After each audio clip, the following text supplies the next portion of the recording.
Hey everyone, it's Max Calendrillo. Today I have a very fun collaboration. I'm here with the one, the only Lucrative James. James, how are you doing, brother? And thank you so much for coming on. Doing well, my man. 11 p.m. in UK time. I'm out here in London, where I was born and raised, back seeing the family. I don't live here, but I am here at the moment. So it's been nice seeing the family, and I'm ready to go, my man. I'm a little bit drowsy because it's 11 p.m., but I'm sure I'm gonna perk up after speaking to you. How are you doing? Thank you, brother. I'm glad to hear that. I'm doing great. And by the way, I do appreciate you making some time, even late at night. It means a lot. I've been wanting to do this collab for a bit, and I'm glad we've been able to get it going, man, to close out the year. Now, James, you've had a great 2025, man. I heard about you relatively recently, and I just saw your account really skyrocket. I've been seeing your posts everywhere. To the people that are watching from my account that still haven't seen exactly what you do, can you tell people a little bit about yourself when it comes to the content you make and your role in the fight game? Yeah, man. So I started off as a gambler, pure gambler for about 10 years. Didn't do any content, didn't know anything about content. And this is a long story. I won't go into it, but I decided to make content. There's lots of reasons for that, but I decided to make content about 2019. And so I've been making content since then. Obviously, the first couple of years, I'm not extremely consistent with it because I was never planning to make it a full-time thing or a long-term thing or anything like that, really. But as the years go on, you get a little bit more interested in it, you get a little bit more motivated, etc., etc. And now I make content very regularly every single week, and some people now refer to me as a content creator, which is always weird. It's like, you're a content creator. I'm like, man, I'm a gambler, man, but that is what I am at heart. So for everyone who doesn't know who I am, I make content about gambling in the MMA game. So I bet on 13 different sports, but MMA is the only sport that I know anything about. It's the only sport that I originate in. So I do the research for my own MMA picks, me and a team, and I bet on MMA full time for a living. Have been doing that for many years, and as I said, I decided to make content around that in about 2019.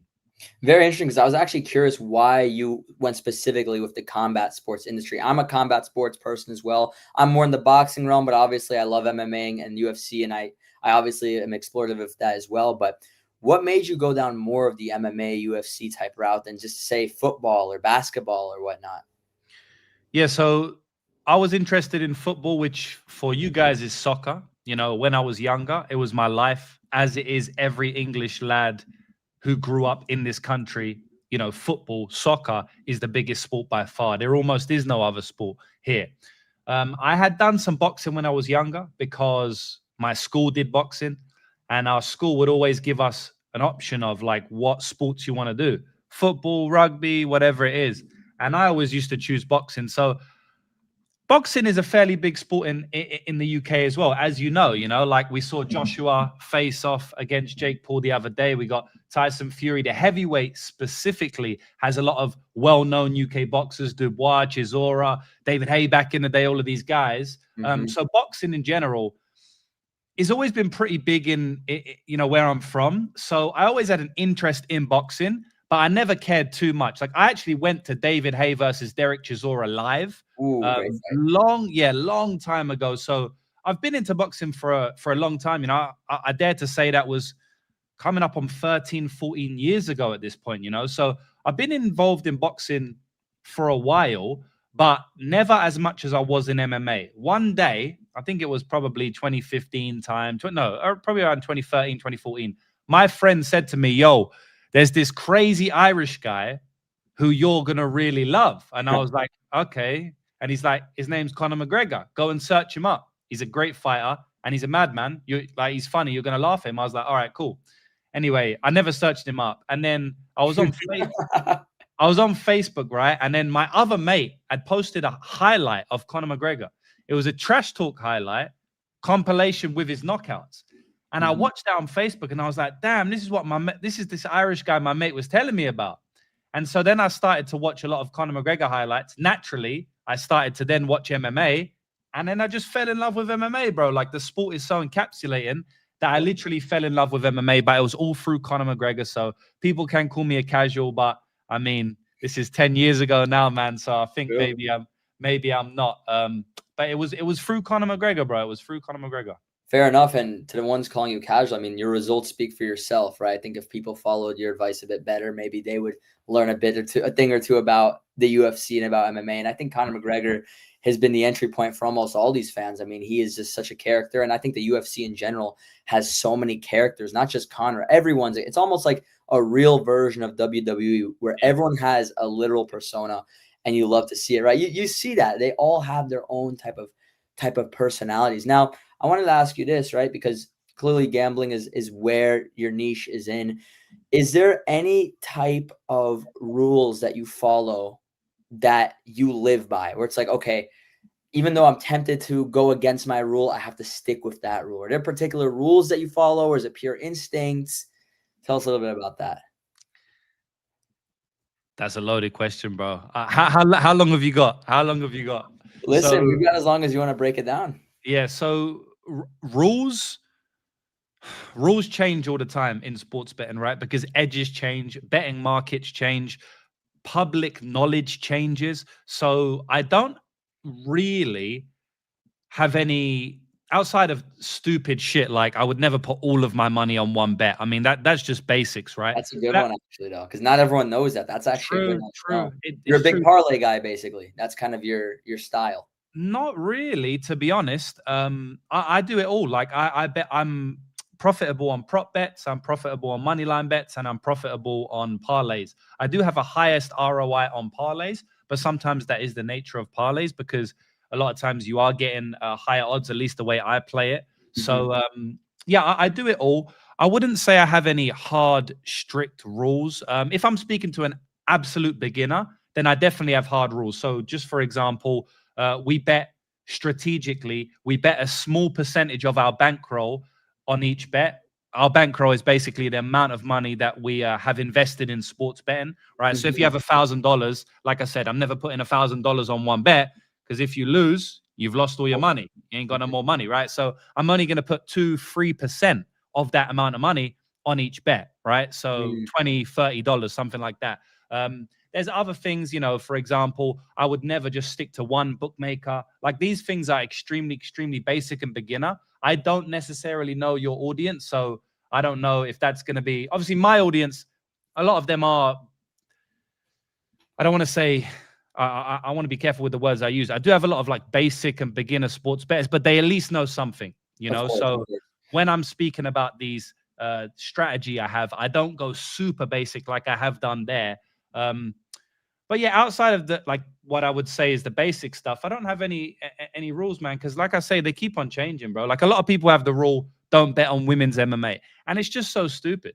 Like some of my best bets I've ever made are on women's MMA, and the reason they say that is because the women's MMA is not as advanced as men's MMA. Of course, the physical athletic, it's just like boxing, right? I mean, women's MMA, women's boxing, they still box 2-minute rounds. I mean, so Mhm. it's like with MMA, yes, the women are not as advanced, but that means sometimes you can actually get an edge and you can make more money betting on them. So there are these people who have certain rules, but for the most part, bro, I just kind of take each fight as it comes and I decide after I do my research what my rules are for that particular fight because I'll always break a rule depending on what the fight is. Mhm. My biggest bet of all time was on Jake Paul to beat Mike Tyson, right?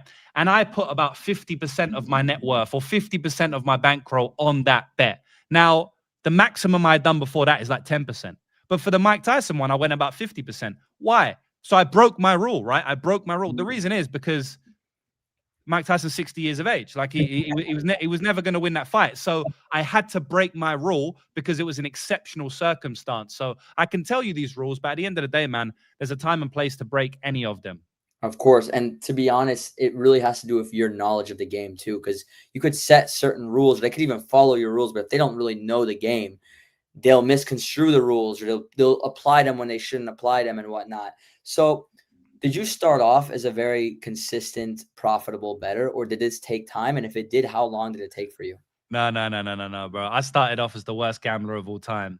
Like maybe the worst gambler of all time. So I was betting at like 14 years old. Obviously, it's not legal to bet at that age, but in London, London specifically, but all over England, brick and mortar bookmakers are rife throughout the entire country, right? So, for example, I can probably look out my window right now and I can see a bookmaker, whether that be Ladbrokes, which you do have in America, Coral, Betfred, William Hill, which you do have in America. Any of these bookmakers, I could probably see one right now. Like, that's how prevalent they are throughout the whole of England. And so we grew up around the gambling industry and community, and all of my friends used to hang out at the bookies. That's just what we used to do, even when we was underage, right? So I was just betting like an idiot back in the day. You know, I'd bet $1. It was £1, right? £2 sterling, right? I'd bet $1, $2. I didn't know what I was doing. I had no idea. And for many, many years, I lost. And one of the greatest gamblers of all time, Billy Waters, he says this quote. People ask him, how did he get good at gambling? And he says, I lost forever. That's how I got good at it. And it's the exact same for me, man. I lost forever for like 5 years. I lost. I was terrible. And I eventually learned to get good at it, literally by just failing and failing. And, you know, to be honest, this is really pretty much, you say you do this full time. So it's basically like a business for you. And for any business, you have to fail a lot in the beginning, especially a talent-based business, because it does take genuine intelligence and talent. And I would even say it really takes good mental endurance to be someone who can go through failing and betting and becoming successful at it. Are there any fighters in UFC specifically that you basically avoid gambling on? Like, either you haven't gotten good results with them, or you just know they're so unpredictable that you stay away? Like I said, bro, there's a time and place for everything, you know? Mhm. So yes, there's certain fighters who I'm very, very careful with, but if they get announced in the right matchup, I'm going to go and bet on them, you Of know? And course. it happens all the time. Merab Dvalishvili was somebody who I had lost on this year a couple of times. So I bet Corey Sandhagen to beat him. He lost. I bet Sean O'Malley to beat him twice, and he lost. So I was 0-3 in Merab's last fights before the Peter Yan fight, right? And then I did a video and I picked Peter Yan, right? So I said if Peter Yan's going to win. And everyone was like, oh, look, you're betting against Merab again. You're an idiot. Look, you've already tried to bet on him these many times, and now you're going to lose again, right? And there was a part of me that was saying, like, part of my brain, like, James, maybe just don't bet on Merab fights. You're not good at it. He's got you so many times. Maybe you shouldn't do it. If I would have listened to that part of me, I would have missed out on one of the best bets of the entire year, a plus 400 underdog price on Peter Yan, who won all 5 rounds. So you have to be very, very careful with having these blanket rules, like I said at the start, with don't bet on this fighter or definitely bet on this fighter, because like I said, man, each matchup is completely different and you have to always adapt to the specific matchup. So no. Fair enough. Fair enough. We have I had Robin over Lewis at 20-1 odds. That's crazy. That's a Wow. crazy one. Wow. That's fair. That's fair. What are some that come to your mind, some bets that you've made that you're very proud of? Like, you just mentioned Piotr Yan over Merab, and you mentioned Jake Paul and Mike. What are a few other ones just at the top of your head, without going too specific, that when you think of good successes are at the top of your mind? Yeah, I bet on Sukyon Ko against Oban Elliott. I don't know if you know those fighters. They're not really that well known, but he was a plus 400 underdog and he won every round. It was very, very easy. I also bet on him via decision at plus 1,000. Oh, wow. And you don't really get these odds in MMA fights for the most part. You know, you don't get 4-1 underdogs winning every round and, 10-1 decision shot. So that was a good one. I reckon that was probably my best bet of the year. Peter Yan against Merab Dvalishvili, bro. I mean, it's going to be tough to beat that one. That's definitely a proud You know, it's moment. funny. I picked Yan UD for that fight. I was so proud Wow. because it takes actual balls to pick against Merab at this point, especially someone he already beat. The reason I picked Yan is because Merab just fought 2 months ago. We saw Pereira and we saw why is his name escaping me? The middleweight who just lost to Brendan Allen. Why is his name escaping me? Renier Derrida. Renier Derrida, RDR. Both of those guys fighting way too often, and due to that is why they lost. And then you look at even his fight against Sandhagen. He did not look great against Corey. On the feet, he looked all right, but he didn't have the same energy, the same intensity, etc. All-Star Boxing, message me privately on Twitter at Max Calendrillo. I'll give you all the advice you need, brother. So overall, bro, I think it's really based on the knowledge that you have and staying consistent, and you have to take the L's. You agree, James? You have to be prepared to take many L's to Yeah. eventually start winning in this type of game. Yeah, man. It's literally the number one thing you have to do is to learn to lose, man. And people just can't get it through their head, you know. People can't understand that sports betting is a long, long-term game. You know, it's a very tumultuous, up and down game. And you have to learn to lose, not only lose, but lose big, not only lose big, but lose consistently, not only lose consistently, but lose for weeks, months, even at a time consistently. It happens to the best of them. The best gambler in the world will go through cold streaks where he looks like the worst gambler in the world, right? Mhm. So once you understand this and get this through your head, and it can sometimes take years and years, then it's a lot easier to deal with those losses. And once you do that, winning becomes a lot easier because you just treat it like a market, you treat it like a trading market where Mhm. it goes up and down, but you know, you're always on the trajectory up as long as you have good information. To me, it sounds like a more fun version of trading, right? It's trading, except there's more to it. You know what I mean? Instead of looking at markets, you're looking at actual fights and or sports and whatnot. Now, I would imagine, James, as well, you would have to have, and I'll ask you this: how strong is your risk tolerance to be good at this? I mean, do you have to have very strong risk tolerance? Is that correct? Yeah, I personally am extremely risky in general in life. Like I have Mhm. made some crazy decisions in life. It's just who I am. I don't know. I mean, we can go into why. Like that'll be more of a therapy session. But I'm extremely risky in general, and so my Mhm. risk tolerance is high because I've always took extreme risks, you know. So I think I'm an outlier in terms of the life I have led. For most gamblers, they probably haven't been. They probably, without going in depth, they probably aren't as risky by nature because of the life they've led. They maybe have had to learn it, but yeah, you have to be risky in general to just profit, you know, because I'm of the opinion of it, like you don't want to be gambling forever. Like Mhm. everyone's different, right? I know people who are locked into gambling for the next 30, 40 years. I could never do that. I want to go in and out. I've already been in it for 15 years. I don't want to be in it for another 15 years. So I'm going a little bit more risky because I want to make my bag and leave and exit and invest in something else I can get into.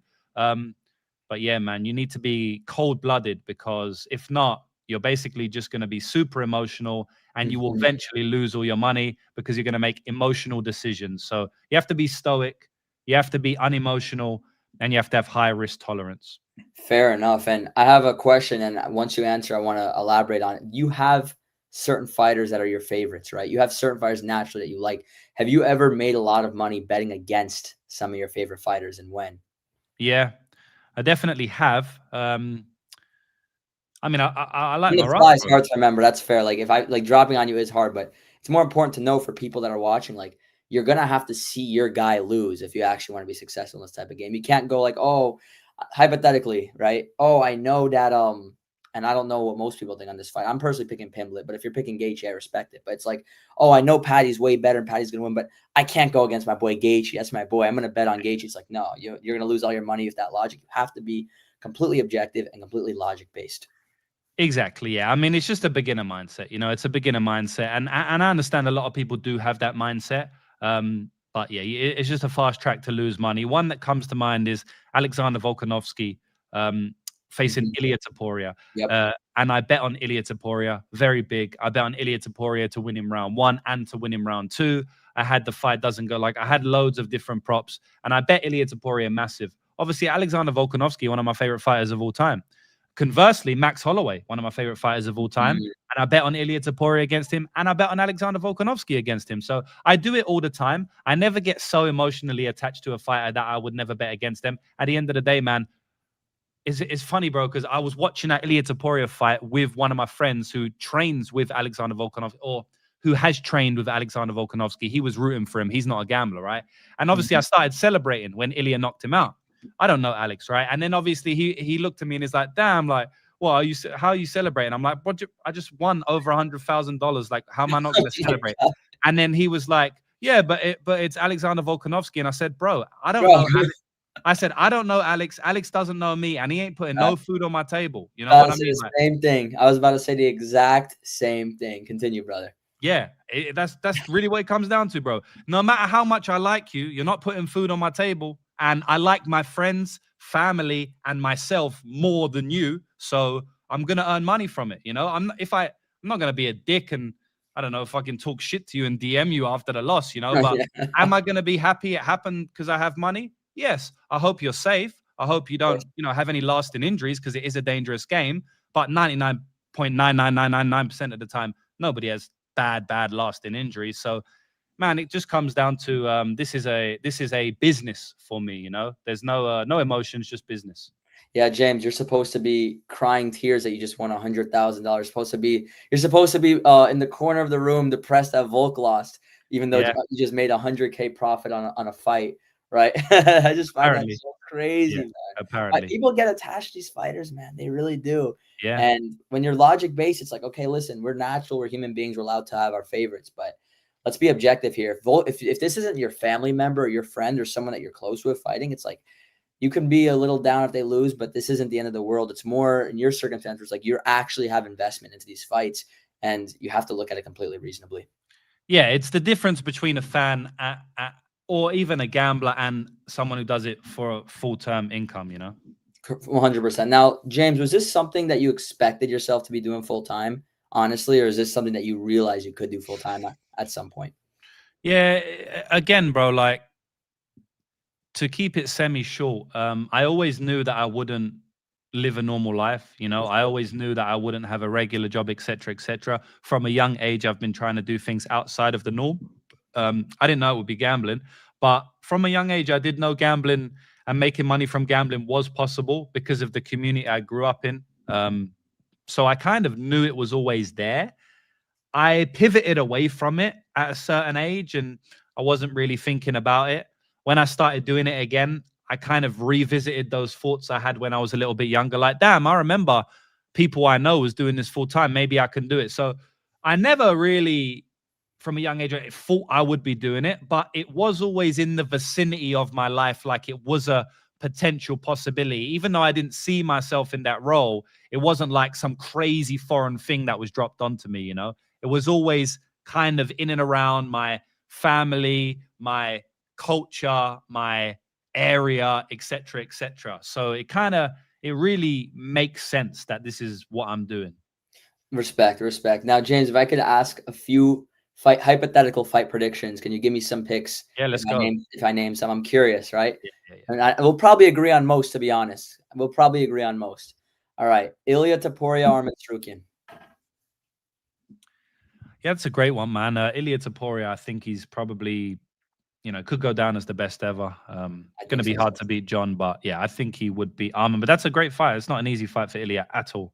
I think so too. And you don't mind saying who you're picking for some of these fights, right? Because I know. Nah, no, no, no, no, no. Good, Let's perfect, go, perfect. bro. Max Holloway, Charles Oliveira. Yeah, that's a good one. That got announced recently. I think you have to take Max there. He's already beat him. In my opinion, he's tougher, way harder to finish, probably better cardio, a little bit less dangerous. But yeah, I got Max there. I think that's a safe pick just because I love Charles. He's so great, but trusting his chin, especially against a striker, especially after the Ilya fight, it's very Yeah. hard, man. It's very hard, man. This isn't the same Charles that fought Gaethje either, for being completely objective. Probably not. And he did get a great win last time out, but Gamrot's semi-harmless, and Max Holloway seems to have a lot more power up at 155. So it's good that you mentioned the chin because I don't know if a lot of people will be picking Max for a KO, at least early. They would probably thinking a KO comes from maybe like an attritional beatdown. But honestly, seeing what Max did to Dustin Poirier at 155 and just seeing him at 155 in general, he has a lot more power now. He is getting a bit older, but yeah, I could see it. I could see a KO even in the semi-early rounds for Max. I could too, honestly. I think it really depends, but I think if Charles gets past the first couple rounds, it may even be harder for Max to stop him, to be honest, because Charles will start taking the fight to the ground. He'll start warming up. Still possible though. Yeah, I know what you mean. So how about I'm going to give you a wild card: Michael Chandler, Conor McGregor. You have to go with Michael Chandler, bro. I I agree. mean, Conor McGregor's out there doing psychedelic drugs to cure cocaine addiction. Like, this is serious shit, bro. You know what I mean? Like, we cannot ignore these things. Funny story. I actually paid a lot of money for 2 front row tickets to Conor McGregor versus Michael Chandler a couple Oh, of years ago in Las Vegas. I booked my flight, I booked my hotel. I booked the tickets, and then the guy pulls out, a couple of weeks before the fight, and that was many years ago. And that was like 2 years ago, and he was effed up from then, and he hasn't fought since. So if they fight now, he's going to be even worse. You can't take this much time out of the game, this much time out of training, get on these many drugs, these many nights out, take your mind off the sport this much, focus on business so much, and then come back and win an MMA fight in the UFC. You can't do it unless your opponent is doing the same thing. And one thing about Michael Chandler, he's not doing that. I know that. This guy is a workhorse. He trains all the time. He's getting older now. Conor McGregor can always knock him out in the first exchange or two, but you have to go with Chandler there. I agree. And, funnily enough, I actually think this is kind of random, but I don't think it's that random when you really think about it. Like, the Andrew Tate fight kind of makes me more confident Conor loses, because I was picking Tate off of, this guy's a championship kickboxer. Chase Moore's not that good from what I've seen. But when Tate got in there, man, he looked like he was 55 years old. Yeah. He looked so old. And it's like Tate has not even gone through probably what Conor's been going through lately, at least the last 3 to 5 years. So it makes me more confident that Conor probably loses that one. Yeah. So a more upcoming one, Paddy Pimblett, Justin Gaethje. Yeah, you mentioned it earlier. I'm going to go with Paddy as well. I will say I haven't done research on these fights yet. So, my research... it could always change. My picks can always change. Oftentimes I'll pick... I'm pretty good these days, but like a lot of times my picks will change, after my research. I'll go back and watch these guys' few fights. I'll be like, oh shit, I forgot that happened. I forgot this happened. This is different, etc., etc. So maybe it changes, but I kind of feel like Justin Gaethje's on the tail end of his career, and career trajectory means a lot. Damage means a lot. Age means a lot. All of these things mean a lot. Like we just spoke about with Conor McGregor, that outside of the octagon stuff mean a lot. And at this point in time, I just feel like Paddy beats him. And at the end of the day, man, even without all of that outside of the octagon damage stuff, Paddy has a massive advantage on the ground regardless. Yes. So I got Paddy, bro. I agree. So I'm going to give you one that a lot of people have been actually back and forth on. I know who I'm picking on this one. Aspinall Gane, the rematch. Yeah, that's an interesting one. I never like to say that the fight is going to go the same way as it did in the first fight. I don't really know if this is the same in boxing. Obviously, we just saw the Conor Ben Eubank rematch go completely the opposite of how the first fight went. So I can't think of too many rematches outside of that. I mean, the Usyk, all of his rematches basically went the same way. There's Sergio Martinez versus Paul Williams a while back, if you remember. That one, pretty different. Brandon Rios, Mike Alvarado, the second and the third fights were completely different. So it happens. Doesn't always happen, but it definitely does happen. Yeah, it often happens where the fight goes completely differently for a multitude of reasons. And in this one, I kind of feel like Aspinall's going to shoot for the takedowns more. I think Aspinall will push wrestling more. I think he'll be smarter with it. And I do think he'll get the takedowns, and I do think he'll actually win this fight. Now, I will say this. I don't like Aspinall's reaction to that fight. I don't know if you have been following it, but Aspinall still is not training. He says that he cannot see out of his eye to this day. This is 2 months or so later. And I mean, I've almost never heard that, from any fighter, even with really bad eye pokes. So I don't want to question the mindset, but what I will say is it seems a bit fishy. Like, I don't know what, at the end of the day, man, mentality is everything in MMA and in boxing. We know that, right? You need to have your mentality fully on point. Otherwise, you're not going to perform in the octagon. And there's a few things telling me Aspinall's mentality might not be on point. And if it's not, he's probably going to get finished, bro. So it's a very tough pick because of that. If Aspinall comes in here ready, mentally fresh and, ready to go, I think he has the skill set to win the fight. So I'll pick him. But I mean, I ain't a fucking psychiatrist, and I'm not there with Tom, so I can't confidently say how his mindset will be. It's one of them rare occasions where I would like to see interviews on Fight Week. I would like to search up social media coming up to they're looking fight. Physically, weigh-ins, right? Press conference. I agree. There's been many times actually as of late where I wouldn't know who I'm picking until literally the weigh-ins or the pressers. And this may be another one because I agree. I don't really like Tom's approach to it. Now I understand he got eye poked really bad and whatnot, but to a point where now it's getting dragged on. It's like, okay, like is there more to the story that we don't know about, right? So that's going to be a very interesting one. I want that fight to get made as soon as possible, as soon as they're both available, because That's a really interesting one. I can't even think of that many other ones that are coming up in the sport right now that are even being rumored. Like even like hypothetical fights. Like if GSP fought Anderson Silva, who would you have picked? See, I wasn't really around for those eras. Obviously, I've gone and looked back and I've watched them, but I haven't. It's It's not hard. like I've. It's hard. I It's not feel like, like. bro. It's not like I've sat there and like I can't lie. I haven't sat there and watched back-to-back GSP fights. Mhm. I don't really know the era at the time. I don't know how good these champions were. So it's kind of tough for me to say. Honestly, I wouldn't even be able to give an opinion. The only thing I'll say is like Anderson Silva was quite a bit bigger, bro. So you know. He was, and GSP's been dropped, and Silva, in my opinion, the greatest striker of all time. Right? I think he's the greatest striker of all time. Who do you think are overall right now in the sport just some of the best UFC fighters? The fighters where it's hard for you to see yourself betting against them, and at least in their respective weight classes. Obviously, things can change, but some of the guys that you're like, okay, this guy is. I'm not gonna say I'll never bet against him again, but he's someone that's like very trustworthy. Like I'm more likely than not betting for him, no matter who he takes on. Yeah, it's funny because you know, when he first came into the UFC and even before, he had a little bit of a reputation of untrustworthy. But Mhm. right now, Manel Cape is on fire, man. True. Manel Cape, the flyweight fighter, he just knocked out Brandon Royval in round one, who never really done that to Brandon Royval before. Nobody has. So he's somebody where I can't think of a fighter who I would bet against him right now. Like I wouldn't bet anybody in the flyweight division against him, even the previous champion who has already beat him, who I already bet to beat him and won many moons back, Alejandro Pantoja. I Right. even wouldn't bet on him. So Manel Cape is like, I think he's on fire right now, and I think he'll be champion within the next 6 to 9 months. That guy's really good, man. Now that they're rumoring him and Josh Van, I know it'd be very hard to make a pick on those types of fights because they're so fresh in our mind. When a fight rumor comes about that quickly out of nowhere, because we were never really expecting Cop Van. We expected Pantoja to win and maybe Pantoja Cop or Pantoja versus Tyra. Now it's Cop Van, two completely different guys, right?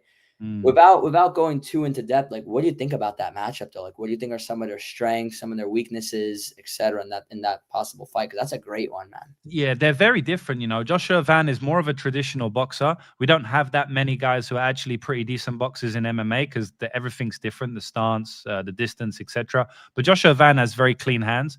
You know, like if he hit the pads, you'd probably be like, oh shit, he can box. You know, like he's a boxer.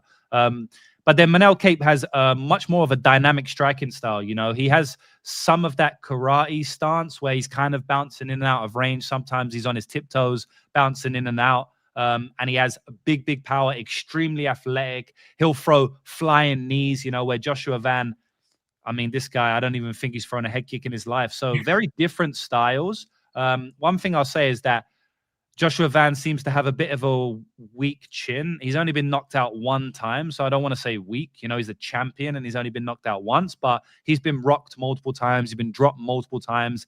And Manel Cape seems to have an iron chin, to be honest. Never been knocked out. So I think Manel Cape would knock him unconscious, to be honest, bro. Man, that would be such a fun fight stylistically, though. I would love to watch that. What was your reaction to the Pantoja Van fight? Because I know I was with a bunch of people. We were all like, whoa, like, we couldn't believe it, man. I know you were probably shocked too, but what was your honest reaction when you saw that? What were you thinking? Yeah, I think it was like 6 a.m. for me, and I had been up all night and I was super tired, but I was super buzzing. I think that card, like I won 6 figures. So I think I was already up 6 figures at that time. So I was already like in this like high, you know, like I was already super happy and elated. And I had no bets on that fight. I had passed on it. So I didn't really care about it at that time. It was 6 a.m. I had already won all my money. I was kind of just chilling back, you know. And like I said, I was tired. When it happened, I kind of was just like in a daze, bro. I didn't really react. I was like, oh, that's kind of disappointing. Like I wasn't really shocked or going Fair mad or enough. anything. I was kind of just a bit disappointed, to be honest, bro. Like a bit deflated. Do you think Pantoja could come back and become a champ again with that injury? I just had a feeling after the fight because you know then we watched the main event, which I was even more on a hype after that, and then I had a shower at like 11 a.m. or 10 a.m. or 9 a.m. whatever it was before I got into bed. And I remember in the shower I was thinking like about the fights, and I was thinking to myself, you know, the shower is when all the realness comes out, right? Of So course. I was thinking, I just have a feeling that like if Pantoja comes back, he's going to get beat. I don't know why. It's just like it's a bad injury. He's already 35. That was already a tough ask. Like I thought that was going to be a good fight, you know. I thought that was going to be a great fight. And I actually thought Joshua Van had the chance to win that fight if Pantoja didn't sub him within the first 2 rounds. So I was extremely excited for that fight. I was very close to betting on Van. So I already thought he could lose. And now he's going to go through that injury. He's probably going to be 36 at flyweight by the time he comes back, which is very old for flyweight. So I kind of just feel like he's going to get beat, bro. For me, I could see a circumstance where if he came back against Van or Tyra, he'd possibly win, but him coming back against Manel Cap would be a tough ask. That'd be a very tough ask. And he already beat him, but I just feel like it's going to go different this time. Like we said, rematches go different often. That's true. And even when he beat him, I remember seeing that fight because it was Cap's debut. He's being hyped up. And Pantoja was never a champion, but he was always respected. It wasn't a very dominant win. Like it was a competitive fight. He won, but Cap was never in real trouble. It was more just like he got outworked and Cap was still kind of getting used to things because Cap looked like he could have won that fight. It was a winnable fight, and he's gotten a lot better since then. So, man, Pantoja, we'll see what happens, man. Then you got one weight class above. I know you're a big believer in Petr Yan the same way I am.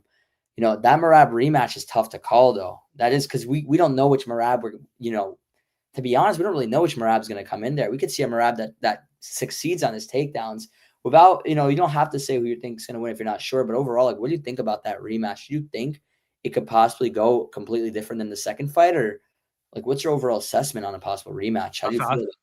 I think Petr Yan's got his number, bro. I fought it during the first fight, but I didn't bet on Petr Yan because he was minus 300, you know?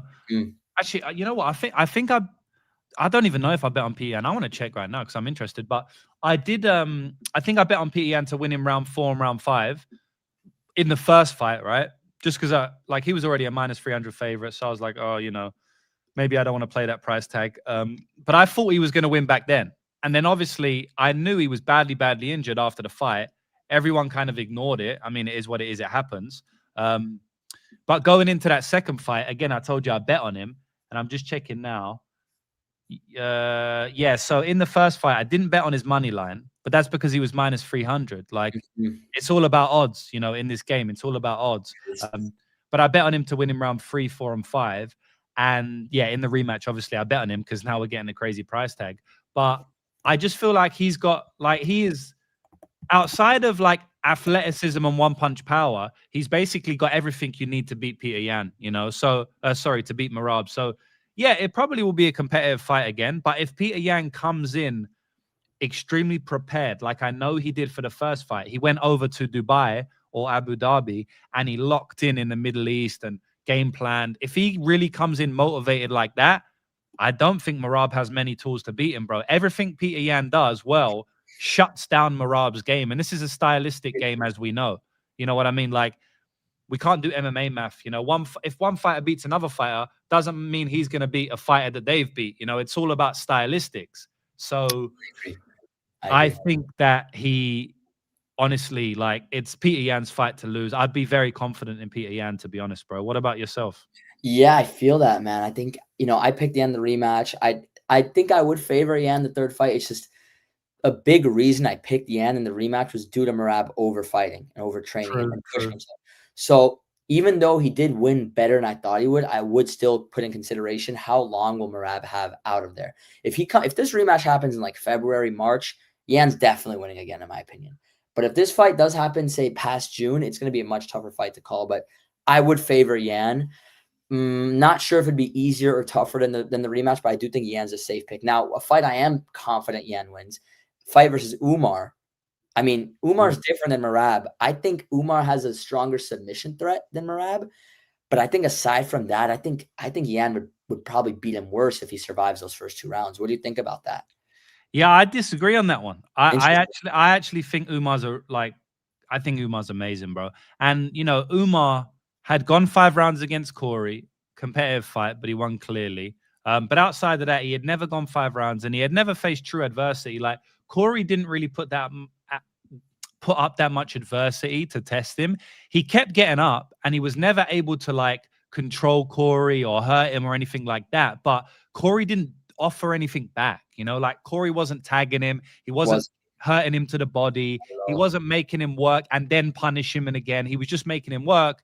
And then they would re-wrestle and Corey would just get outworked and stuff. So he put up some adversity, but not true adversity. Now, the first time he faced a true adversity was really in the Marab fight, at least that cardio adversity, right? That dig deep, that championship adversity. Yeah, he got dropped by Bexat in the first round, whatever. But outside of that, I think it was. So what I'm trying to say is, like, it was the first time he faced true adversity in the championship rounds. And I think he learned a lot from that, you know. And there was still an argument that Umar Nurmagomedov won that fight, you know. Possible. Fighting Marab, who's an absolutely elite fighter. I mean, that was an impressive performance from him. He was also a minus 300 favorite, you know, so everyone thought he was going to win. The bookies thought he was going to win. So that just shows you what level he's operating on. And I just feel like stylistically, he can skirt on the outside. He has much better kicks than Peter Yan, so he can score with his kicks. With the boxing, Peter Yan's way better. Overall, as a striker, Peter Yan is better. But Peter Yan also is not like crazy dangerous, bro. Like, he doesn't knock anybody out. Peter Yan's almost allergic to finishing, so he doesn't have that. He doesn't have that like crazy athletic burst that could put Umar out or steal around, you know. So it's going to be competitive minutes on the feet, and then in the grappling, Peter Yan's not grappling Umar. That's a fact, right? So can he counter grapple? Yes, he's one of the best counter grapplers in the division. But what the issue with Peter Yan is that he gives his back a lot in this scrambles. Now, Merab Dvalishvili doesn't take the back. I don't know why. That's just not him. He's a short, stocky wrestler with short legs. Like, he's just not a jiu-jitsu type of fighter like that. He's an elite wrestler, but he's not the best at jiu-jitsu, so he doesn't take the back. So he wasn't able to punish Peter Yan, given his back all the time. That's why you saw a lot of that fight. Merab had the body lock, but he couldn't take the back, right? If you have the body lock, there's always a chance to take the back. Now, if Umar gets the body lock, Umar's one of the best back takers in the sport. So it could be reminiscent to that Aljamain Sterling fight where Aljamain got the back of Peter Yan multiple times and actually won a decision based on the back takes, right? I think it was in round 2.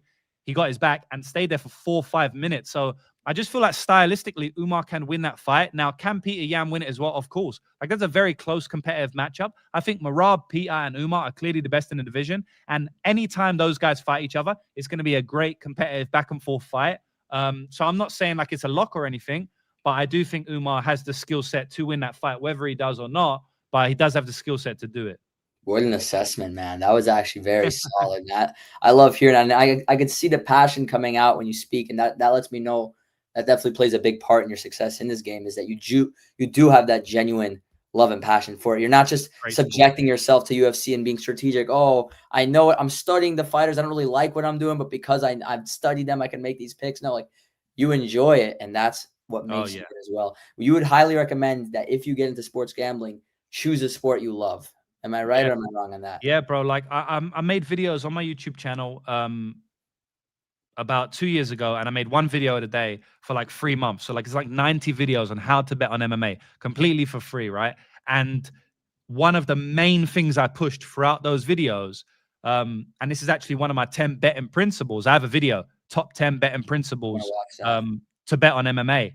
And one of my betting principles was fall in love with the game, right? That is literally one of my principles, because if you don't fall in love with the game, you're not going to be bothered to watch through hours of tape, hours of interviews. Like, you're not going to do it, bro. You know what I mean? Like, you love boxing, right? So of course you don't mind watching these fights, 12 rounds and stuff like that, but you ain't going to do it for greyhound racing or some shit, you know? But someone who loves greyhound racing would do it. And I really feel like to be a handicapper and originator, you have to love the sport. So yeah, it would be like almost my number one piece of advice, bro. Fall in love with the game. You know, so many people are trying to get into sports betting and combat betting, and they're just not knowing what they're doing, and they're falling apart. And it's good that you're there to give them some principles they can follow and practice to where they can actually make their money and actually succeed and not lose. Obviously, no one's guaranteed to win ever, but the fact that they actually have some form of person who knows what they're doing, that they can actually shadow to an extent, is good to know, man. And it's good that you're doing that for sure. Thank you, brother. Of course, man. I'm going to name a few upcoming fights, and all I'm going to ask you to do is tell me if the odds are too wide, too close, or about accurate, okay? Yep, okay. Perfect. So Waldo Cortez Acosta versus Derek Lewis. Waldo Cortez Acosta is a these are all on DraftKings, by the way.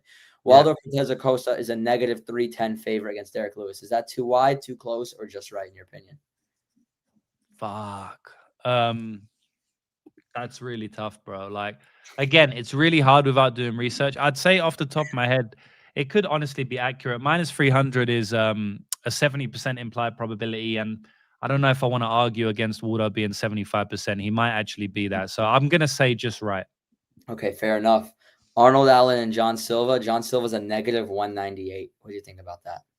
Just right. Just right. Sean O'Malley, Song Yadong. Sean O'Malley's a negative 205 favorite.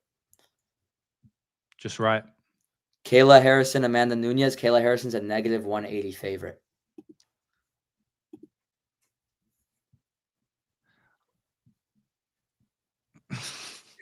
I know these are hard, man. It's tough, bro. The good thing about being a sports bettor is you don't have to bet on every line, right? We can pick and choose our spots. Whereas the bookmakers, they have to make odds for every single fight, which is way harder. So we have that advantage there. So a lot of these fights I would probably pass on. Fair enough. I would say that, yeah, that's like that. It's in the ballpark. You know what I mean? Like all of the ones you mentioned were in the ballpark, but I think there might be some value on the favorite. Yeah, I don't know about that Kayla Harrison one, bro. Like I need to go back and watch Amanda Nunes takedown defense. I think maybe there's a little bit of value on Kayla. Fair enough. Fair enough. Paddy's a negative 205 against Justin Gaethje. Where do you think that stands? There's maybe a bit of value on Paddy. Some value on Paddy. Okay. This one now, as someone that doesn't bet himself, but I keep up with this. This one is a very interesting fight for me. Very hard to pick. I'm not sure what I think about these odds. Fiziev and Mauricio Rufy. Fiziev negative 148. I don't know, man, because Rufy was that guy before the BSD fight. You know what I mean? He was that guy. So for him to be an underdog, I could see it, but that's an interesting one. Negative 148 for Fiziev. Yeah. To be honest, I think that's incorrect. I would say that's more close to a pick'em to me. I agree. Very, very, very different striking styles. This is why I love MMA. Like Fiziev is fucking Muay Thai kickboxer, you know, and then Mauricio Rufy's like some crazy Taekwondo karate striker.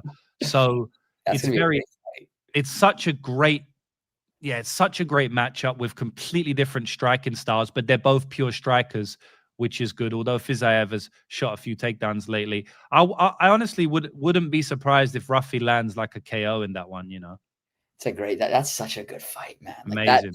That has war written all over it. And I know that's a tough one to call for sure. This one's a little wide. I'm just saying this objectively on the outside looking in, but I wonder if you agree. Dan Hooker, BSD. BSD is negative 250. So why don't it be? Honestly, I feel like it could even be a bit wider, bro. Really? I'm big on BSD and I am picking him, but for me, it's just like BSD does have some questions, and Hooker is still a really good guy, even though Sarukian beat him bad. But I am picking BSD, but negative 250. That's interesting. What you think it could be a little wider? Yeah, I just feel like Dan has always had issues in the grappling, and BSD is just gonna fucking push that crazy pace. But yeah, if BSD doesn't get him out there in 2 rounds, Dan could take over. That's a good one though. A really good matchmaking. I think BSD's he beats Dan Hooker. He's there for a big fight, and I would love to see it. You know, I actually disagree with the favorite on this one because I'm picking the underdog. At least right now, I may switch. Volkanovski, Diego Lopez 2. Volk is negative 166. I'm personally picking Diego Lopez to avenge that loss. You don't have to say who your favorite. I know it's very tough, but what do you think about those odds? Negative 166 for Volk against Diego Lopez. I think that's closer to a pick'em, to be honest. So I feel like there might be some value on Lopez. I bet on Volkanovski in the first fight, and he fought great. I think he hurt Lopez early, which kind of swung the rest of the fight a little bit in his favor. You know, it changed the trajectory of the fight because I don't think Lopez was expecting to be hurt. And Lopez almost still knocked him out. And I mean, Volkanovski should have just won the belt back and retired, in my opinion. Agreed. Completely agreed. Yeah, nothing ever goes swimmingly in MMA unless you're extremely lucky. So I kind of feel like, especially after getting that Gene Silva win, Lopez is going to be primed, ready. And if they stay on the feet, and to be honest, Lopez's cardio looked elite in that Volkanovski fight. And that was the worry I had. And that's why I kind of bet on Volkanovski, because I thought that over the long term, he was going to be, you know, hunting him in the 4th and 5th rounds. But it was the other way around. Lopez was walking him down. So if Lopez has elite cardio, that's a tough fight for Volkanovski, you know, and the only way he can win is like close decision, whereas Lopez could just knock him out in round 1, bro, or even sub him. So I'm kind of going to go with Lopez, and that's opposite to what I bet last time. So yeah. Yeah, that's what makes the sport so fascinating, right? Because it's really like there's a lot of psychology behind a lot of these fights where it's like you really have to dig deep to figure out the circumstance. I think Volk would have been much better off fighting Evloev, and I believe he wanted that fight. I would have felt much more comfortable if he fought Evloev because I don't see Evloev being able to hurt Volk on the feet the same way that Diego can. Yeah. So, okay, this one I agree with. Sean Strickland and Anthony Hernandez. They have Anthony Hernandez as a negative 218. I think that's about right. What do you think about that fight? I think if Sean comes in fully motivated to win a world title, I think that the odds are maybe even backwards because Fair. Sean is such an elite wrestler. Like people don't know it because he just goes out and throws 1-2s and he never ever wrestles. I've seen Sean taking down light heavyweights. Sean was taking down Ankalaev. I did a interview, an hour and a half. It's on YouTube. You can go and watch it with his coach Eric Couture, who I respect highly. He's someone I call a friend now in his gym, right? And he told me that Sean was taking down Magomed Ankalaev with ease. He was ragdolling people like that in the gym. And I've seen videos of him ragdolling Alex Polizzi, who's a very good light heavyweight wrestler in Bellator/PFL. So I know Sean is an elite wrestler, and no one's ever wrestled Sean. Kamaru Usman got a couple takedowns about 8-9 years ago, and Dricus du Plessis got takedowns and zero control. Outside of that, no one's wrestled Sean, bro. And Sean has elite cardio. So, like, he has, and he's a better striker, you know. So he has the skills to win the fight. But this is the big but. I don't think Sean is like all in on MMA anymore. Mhm. I mean, Yeah. he's been there, done it. He's won the title. He's lost the title. Like, I don't really think He's he's all gone there. viral. He's gotten the money to an extent. He's gone Millions of viral. He's followers. known. Yeah, millions of followers. His name's out there. Like, yeah. I think he just got married not too long ago. So it's like, if that's the case, like we said earlier, bro, like this is a sport for hungry people, man. And that's also why I'm picking Lopez over Volkanovski right now, because it's all about the hunger, you know. So I think based on that, I'll go with Fluffy, but I will say that the odds are wide. But again, it's like the Aspinall one. Like I don't know what Sean is like. Like this is one of those ones where you kind of almost need to be in Sean's mind to make a prediction for this one.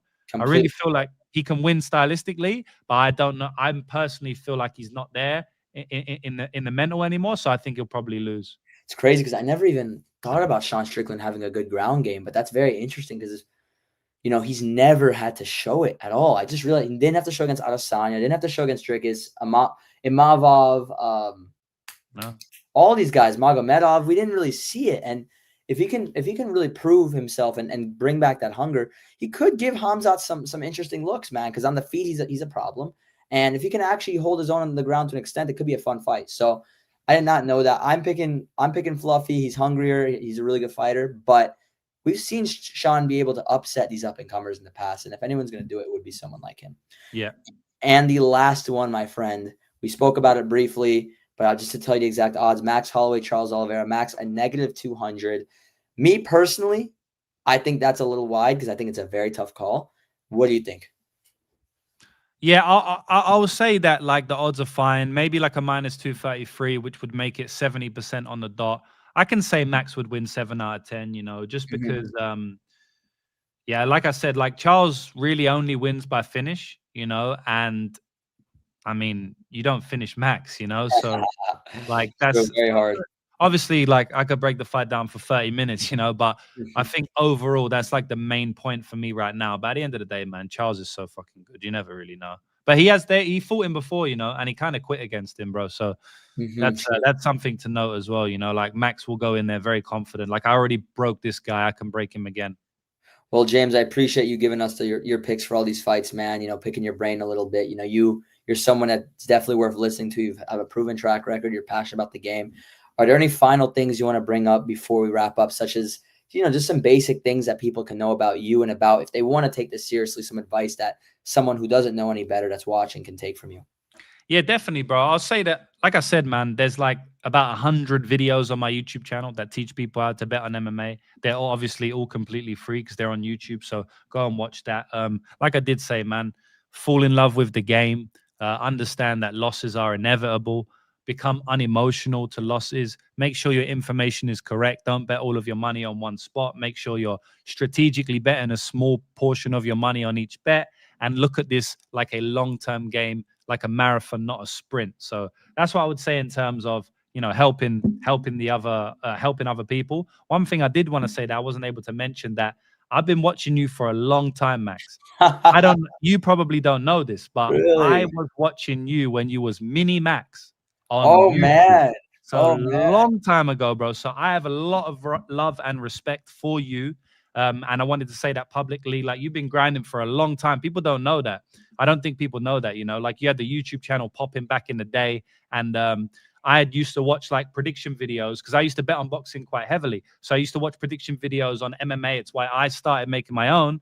And then also on boxing, and you was one of the ones I used to watch, bro. So yeah, I just want to say that you've been grinding for a long time. I'm glad that your success is continued. I hope that your success continues, and keep crushing it, bro. That genuinely means a lot to me, brother. Not many people have known my account since Minimax because, the YouTube didn't pop off the way the Twitter did. So on Twitter, I was barely Minimax. It was very brief. And, I truly appreciate that a lot, brother. It's great that I was able to have you on the channel and to see your channel as well. You've been doing an exceptional job, and your support truly means a lot to me, man. Like, genuinely, I'm truly appreciative of it. And it was great to have you on. One day we'll definitely recollaborate down the line, man. And listen, you're always welcome, man. I really appreciate you, brother. Truly.